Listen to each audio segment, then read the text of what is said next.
Welcome to Maths Bridge. Let's learn Java programming.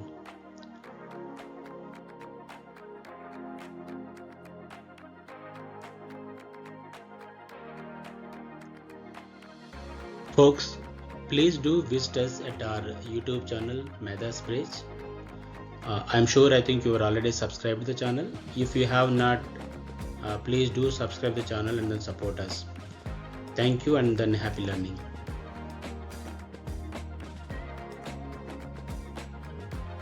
Here is our today's agenda.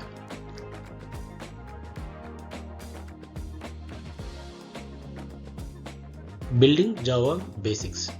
For everyone who gonna start developing a code, then we should have to have this basic knowledge.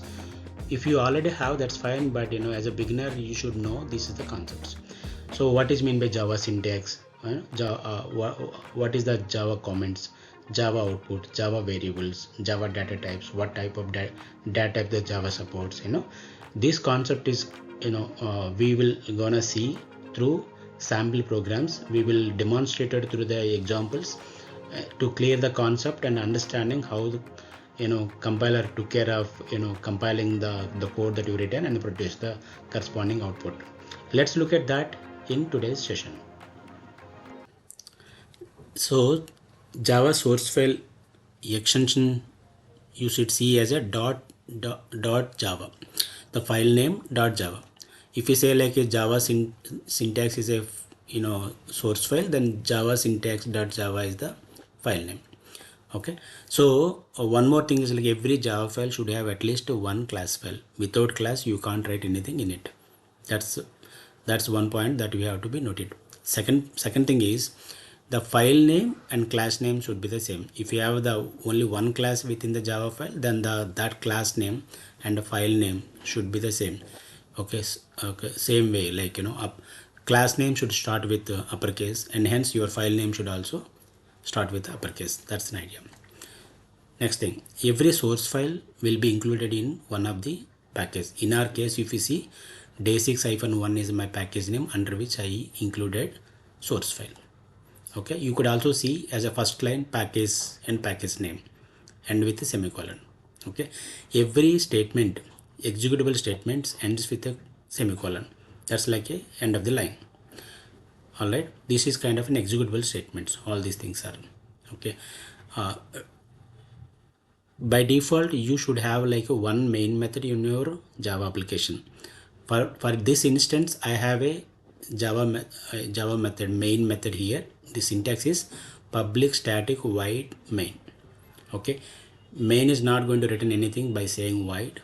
Static means this is like in a class qualifier, because class name dot main is how I can call this, and then JVM actually understand recognize and then invoke the main method by doing that. So public means like this is an access specifier.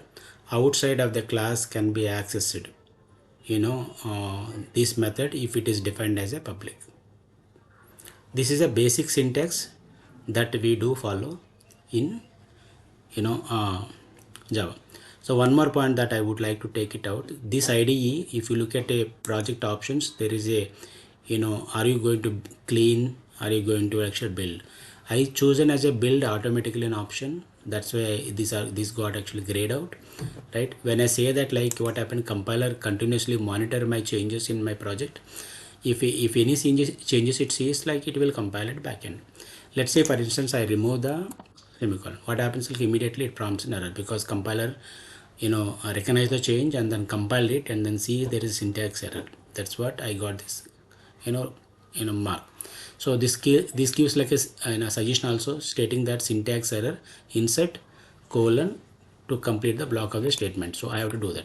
The minute I change it, it recognizes the change and then compile it and clear the error. Do you see? That's what happened.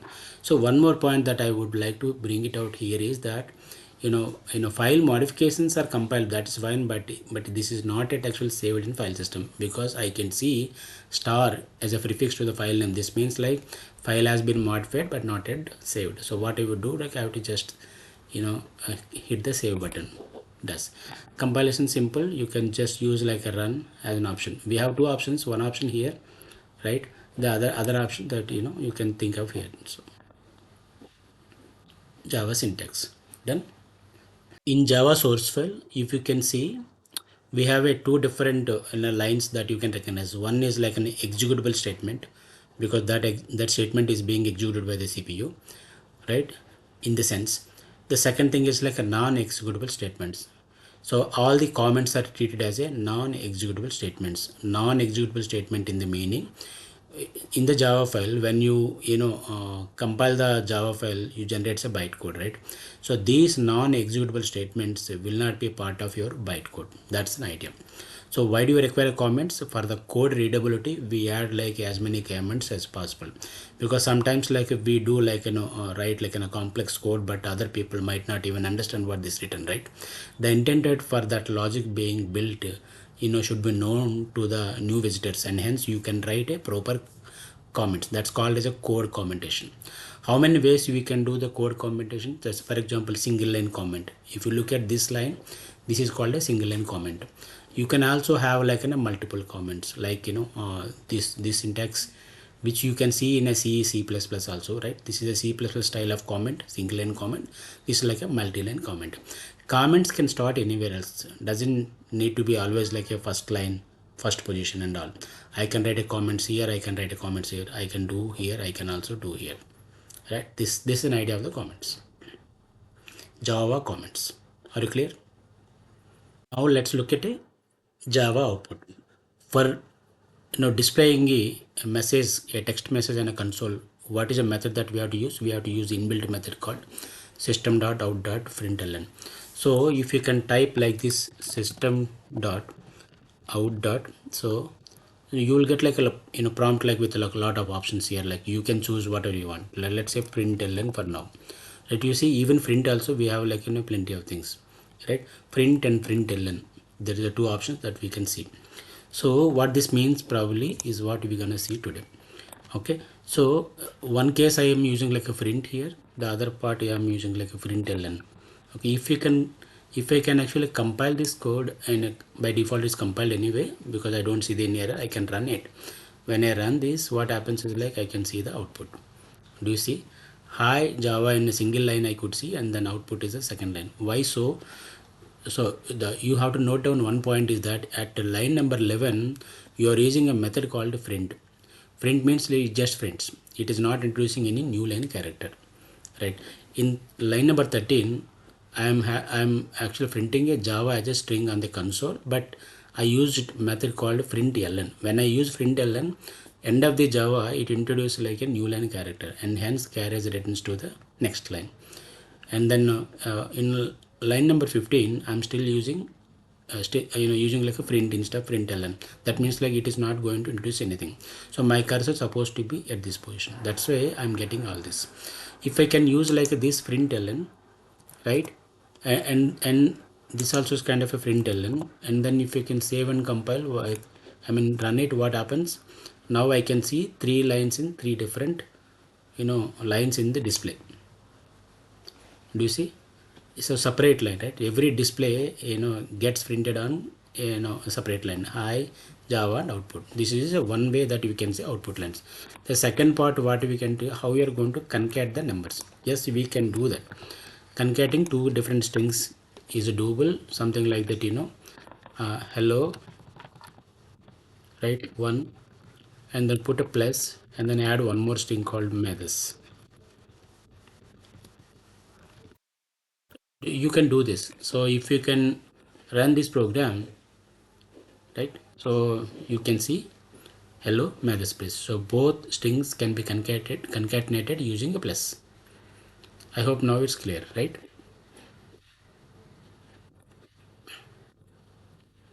Let's look at what are the Java variables, concept of Java variable, and what are the variables that we can see in Java code, right? Variable is a kind of a placeholder to hold the data container, you can call it as a. We have a various data types, right? Data types can be like a string like this, or integer is a local whole number, or the float as a decimal number, and the larger float value is called a double, and then a single character is nothing but a char. boolean true and false, right? We have all these basic data types. These are the how actually we are assigning the values to it. So if we could use like a a system.out.println, I should be able to get this all printed out on the console. Agree? So if I can run this one, so I could see the output, right? So don't get confused, because dynamically this IDE takes care of automatic build, and hence when you do like make a changes to this file, it automatically compile it backend. When you run it, takes the bytecode and then run it on the JVM. That's the reason that I am producing simple output. Okay, so if we, let's say, assume that if I can take the semicolon, automatically compiler picks the change and then see the recognize this is like a syntactical error, and then warning you with error message stating that like syntax error, and then insert semicolon to complete the statement. So if we can do that, automatically it does. Okay, that is the idea. So I added actually the quick note for the reference. Okay, I can read this way, or I can extend this by double clicking. You will get that notes. So what this notes means, right? So if you look at it, there are the general rules for creating a variable name. So variable name can contain letters, digits, underscores, and name must begin with like a letter. That's part of idea. Okay, the one more thing, it is name should start with a lowercase letters, cannot contain the white spaces. I think we know this part. And then again, Java variables are kind of a case sensitive, right? My name, my number, my number. You see n uppercase, here lowercase, but you can't, because you spell like a sounded same, but it doesn't mean that like both are same. Both are treated as a different variables in Java context. Okay, and then reserved words like a int, float, char, boolean, right? These you should not use as a variables in your code, because these are already defined for specific purpose. These are the few rules that you have to remember while creating a variable names. Otherwise it's create a confusion, and then compilation also throws an error. That's an idea. So on brief note, like we see the string is actually used to store the text message. This one enclosed by the double quotes, right? Int is the other hand is like holding a whole number, but without a decimal point. Float means floating point. This is like having a decimal points. Char is a single character, store the single character. Char value surrounded by the single quotes. Boolean is a true false, right? It stores the value of true or false, either one of the state, right? That is what you see, like double quotes, right? This one, and then whole number, these are the decimals. This is a single character enclosed in a single quote, and then this is boolean. You can use like bool, true or false, both, right? Got it? Can print in console, right? So this is the representation of holding a float variable a scientific value. Got it? So this is one thing. So we have seen that of boolean. Is it true? Is it false? These things also can be done. Okay, this is a char value. So now we see all the basic primitive data types that we covered, which is a simple concept. When you it's already by default compiled, but I don't see the error. Okay, just making sure like remove one colon. I see error. Okay, my compiler is working. That's good. So no issue. So what you do, like I will try run this using this option, run it. Now you can see the output. That's a beautiful, right? Do you see the output? Absolute. So byte, short, int, long, float, double, whatever the values that I assigned for those variables are getting printed on the console, true and fake. Good. So this is overall that we are trying to cover in today, basic building blocks. Okay, building Java basics.